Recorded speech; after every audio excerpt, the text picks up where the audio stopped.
Perguntas e respostas de O Livro dos Espíritos. Este conteúdo também está disponível em podcast nos links abaixo. Livro 1. As Causas Primeiras. Capítulo 1. Deus. Deus e o Infinito. Pergunta número 1. Que é Deus? Deus é a inteligência suprema, causa primeira de todas as coisas. Pergunta número 2. Que se deve entender por infinito? O que não tem começo e nem fim, o desconhecido. Tudo que é desconhecido é infinito. Pergunta número 3. Poder-se-ia dizer que Deus é o infinito? Definição incompleta, pobreza da linguagem dos homens que é insuficiente para definir as coisas que estão acima de sua inteligência. Deus é infinito em suas perfeições, mas o infinito é uma abstração. Dizer que Deus é o infinito é tomar o atributo pela própria coisa e definir uma coisa que não é conhecida por uma coisa que também não o é. Provas da existência de Deus. Pergunta número 4. Onde se pode encontrar a prova da existência de Deus? Num axioma que aplicais às vossas ciências. Não há efeito sem causa. Procurai a causa de tudo que não é obra do homem, e vossa razão vos responderá. Para crer em Deus, basta lançar os olhos sobre as obras da criação.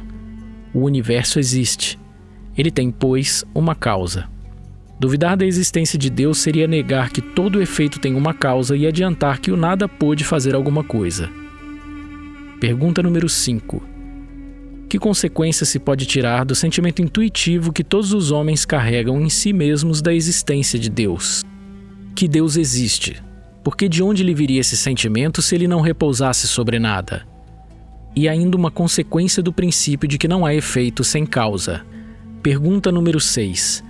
O sentimento íntimo que temos em nós mesmos da existência de Deus não seria o fato da educação e o produto de ideias adquiridas? Se assim fosse, por que os vossos selvagens teriam esse sentimento? Se o sentimento da existência de um ser supremo não fosse senão o produto de um ensinamento, ele não seria universal e não existiria, como as noções de ciência, senão naqueles que teriam podido receber esse ensinamento. Pergunta número 7. Poder-se encontrar a causa primeira da formação das coisas nas propriedades íntimas da matéria? Mas, então, qual seria a causa dessas propriedades? É preciso sempre uma causa primeira. Atribuir a formação primeira das coisas às propriedades íntimas da matéria seria tomar o efeito pela causa, porque essas propriedades são elas mesmas um efeito que deve ter uma causa. Pergunta número 8. Que pensar da opinião que atribui a formação primeira a uma combinação fortuita da matéria, isto é, ao acaso? Que absurdo! Que homem de bom senso pode olhar o acaso como um ser inteligente? Aliás, que é o acaso? Nada. A harmonia que regula as atividades do universo revela combinações e fins determinados e por isso mesmo revela a força inteligente. Atribuir a formação primeira ao acaso seria um contrassenso, porque o acaso é cego e não pode produzir efeitos da inteligência. Um acaso inteligente não seria mais o acaso. Pergunta número 9. Onde se vê na causa primeira uma inteligência suprema e superior a todas as inteligências? Tendes um provérbio que diz isto: pela obra se reconhece o artífice. Pois bem, olhai a obra e procurai o artífice. É o orgulho que engendra a incredulidade. O homem orgulhoso não vê nada acima dele e é, por isso, que ele se chama de espírito forte. Pobre ser que um sopro de Deus pode abater. Julga-se o poder de uma inteligência pelas suas obras. Nenhum ser humano não podendo criar o que produz a natureza, a causa primeira, pois, é uma inteligência superior à humanidade. Quaisquer que sejam os prodígios realizados pela inteligência humana, essa inteligência tem, ela mesma, uma causa, e quanto mais o que ela realiza é grande, mais a causa primeira deve ser grande. Esta inteligência é a causa primeira de todas as coisas, qualquer que seja o nome sob o qual o homem designe. Atributos da divindade. Questão número 10. O homem pode compreender a natureza íntima de Deus? Não. É um sentido que lhe falta. Questão número 11. Um dia será dado ao homem compreender o mistério da divindade? Quando seu espírito não estiver mais obscurecido pela matéria e pela sua perfeição, estiver próximo dele, então ele o verá e compreenderá. A inferioridade das faculdades do homem não lhe permite compreender a natureza íntima de Deus. Na infância da humanidade, o homem o confunde frequentemente com a criatura da qual lhe atribui as imperfeições. Mas, à medida que o senso moral se desenvolve nele, seu pensamento penetra melhor o fundo das coisas e dele faz uma ideia mais justa e mais conforme à sã razão, embora sempre incompleta. Questão número 12. Se não podemos compreender a natureza íntima de Deus, podemos ter uma ideia de algumas de suas perfeições? Sim, de algumas. O homem as compreende melhor à medida que se eleva acima da matéria. Ele as entrevê pelo pensamento. Questão número 13. Quando dizemos que Deus é eterno, infinito, imutável, imaterial, único, todo-poderoso, soberanamente justo e bom, não temos uma ideia completa de seus atributos? Do vosso ponto de vista, sim, porque credes tudo abraçar.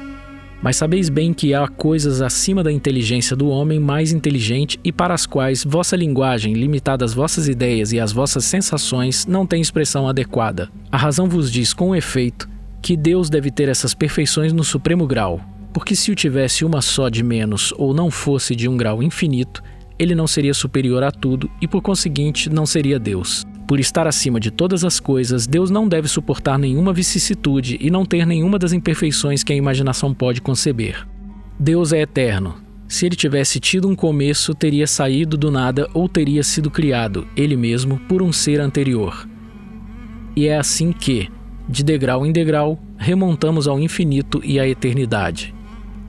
É imutável. Se estivesse sujeito às mudanças, às leis que regem o universo, não teria nenhuma estabilidade. É imaterial, quer dizer, sua natureza difere de tudo o que chamamos matéria. De outro modo, ele não seria imutável porque estaria sujeito às transformações da matéria. É único. Se houvesse vários deuses, não haveria unidade de vistas nem unidade de poder no ordenamento do universo. É todo-poderoso, porque é único. Se não tivesse o soberano poder, haveria alguma coisa mais poderosa ou tão poderosa quanto ele. Não teria feito todas as coisas e as que não tivesse feito seriam obras de um outro Deus. É soberanamente justo e bom. A sabedoria providencial das leis divinas se revela nas menores coisas como nas maiores, e essa sabedoria não permite duvidar da justiça nem da sua bondade. Panteísmo. Questão número 14. Deus é um ser distinto ou seria, segundo a opinião de alguns, o resultante de todas as forças e todas as inteligências do universo reunidas? Se o for assim, Deus não seria, porque seria o efeito e não a causa. Ele não pode ser ao mesmo tempo um e outra. Deus existe, não o podeis duvidar. É o essencial. Crede-me, não vades além. Não vos percais num labirinto de onde não podereis sair. Isso não vos tornaria melhores, mas talvez um pouco mais orgulhosos, porque acreditaríeis saber o que na realidade nada saberíeis. Deixai, pois, de lado todos esses sistemas. Tendes muitas coisas que vos tocam mais diretamente, a começar por vós mesmos. Estudai as vossas próprias imperfeições, a fim de vos desembaraçai delas. Isto vos será mais útil do que querer penetrar o que é impenetrável. Questão número 15. Que pensar da opinião segundo a qual todos os corpos da natureza, todos os seres, todos os globos do universo seriam partes da divindade e constituiriam, pelo seu conjunto, a própria divindade, ou seja, da doutrina panteísta? O homem, não podendo se fazer Deus, quer ao menos ser uma parte dele. Questão número 16. Aqueles que professam essa doutrina pretendem nela encontrar a demonstração de alguns atributos de Deus. Os mundos sendo infinitos, Deus é, por isso mesmo, infinito. O vazio ou nada não estando em nenhuma parte, Deus está por toda parte. Deus estando por toda parte, uma vez que tudo é parte integrante de Deus, ele dá a todos os fenômenos da natureza uma razão de ser inteligente, que se pode opor a esse raciocínio. A razão, refleti maduramente e não vos será difícil reconhecer-lhe o absurdo.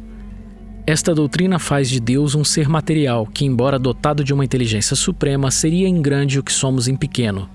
Ora, a matéria transformando-se sem cessar, se o fosse assim, Deus não teria nenhuma estabilidade e estaria sujeito a todas as vicissitudes, a todas as necessidades, mesmo da humanidade.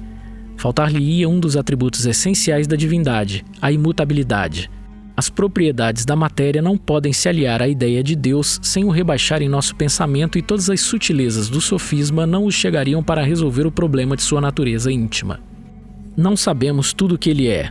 mas sabemos o que ele não pode deixar de ser, e esse sistema está em contradição com as suas propriedades mais essenciais. Ele confunde o Criador com a criatura, absolutamente como se quisesse que uma máquina engenhosa fosse uma parte integrante do mecânico que a concebeu. A inteligência de Deus se revela em suas obras como a de um pintor em seu quadro. Mas as obras de Deus não são mais o próprio Deus que o quadro não é o pintor que o concebeu e executou.